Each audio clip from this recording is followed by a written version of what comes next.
It began on Christmas Day, 34 years ago. Our entire family was gathered at our home for the festivities. Our oldest son, Chris, was 19 at the time, home from college and happy to be surrounded by his brothers, grandparents, aunts and uncles, and cousins. Everyone was happy and smiling and laughing all day.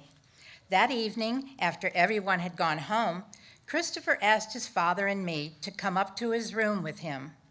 He had something to tell us.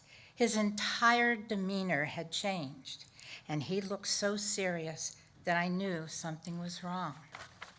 The first thing he did was show us a one-way ticket to San Francisco. He told us very gently that he was leaving in the morning. What? Did I hear right? Did our Chris say he was leaving in the morning?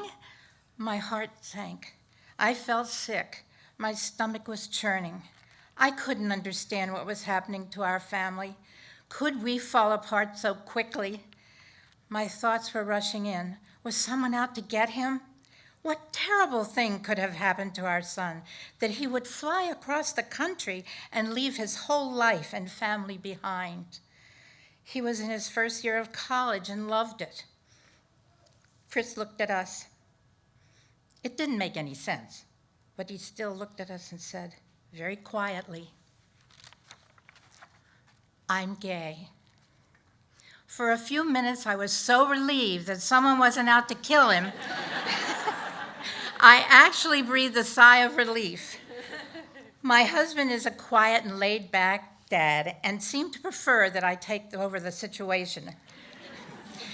Naturally. Naturally, I was very upset, but not for the reason you might think. I had a dear friend who was gay, and I knew what Chris was in for and that he would not be able to lead a normal life. Things were different 34 years ago. Very different. You didn't shout it from the housetops that you were gay. Then you kept it to yourself, hid your feelings. Never let anyone see you show any caring or love to someone of the same sex.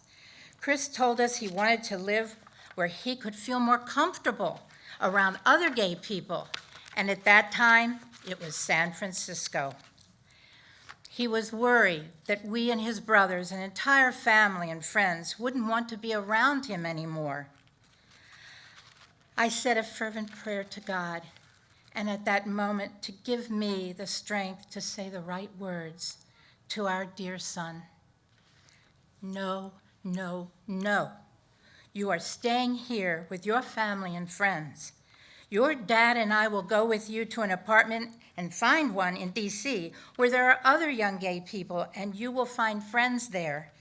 I said that if in 1 year he wasn't happy, he could then leave and go wherever he liked, but he must give it a good try. While Chris sat there thinking over his future, my heart was racing. I was so scared of his answer.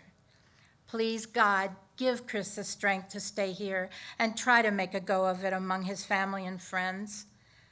Chris looked at us and smiled and said, "I'll give it a try." "Oh, thank you, sweetheart. Thank you, God," I whispered. "Please, please let this work for Chris and our family."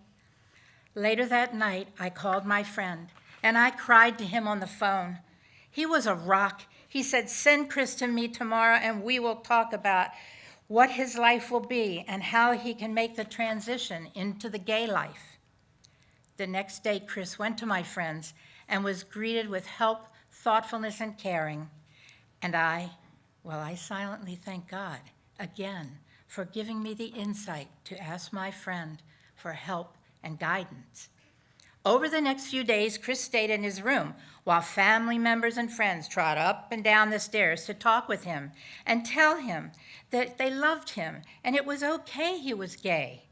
His brothers were wonderful and understanding, and then came his uncle, my sister's husband, that Chris loved so much. They spent a long time together, and when his uncle came down the stairs, there were tears in his eyes. I knew it had gone well. Then came Chris's friends, and they repeated the kindness. What a love-in. Chris went on to finish college, graduate, and find a job. He made many, many gay and straight friends, and I am so thankful that God put the right words in my mouth. My roar counted, and Chris never did move to San Francisco. He lives in D.C.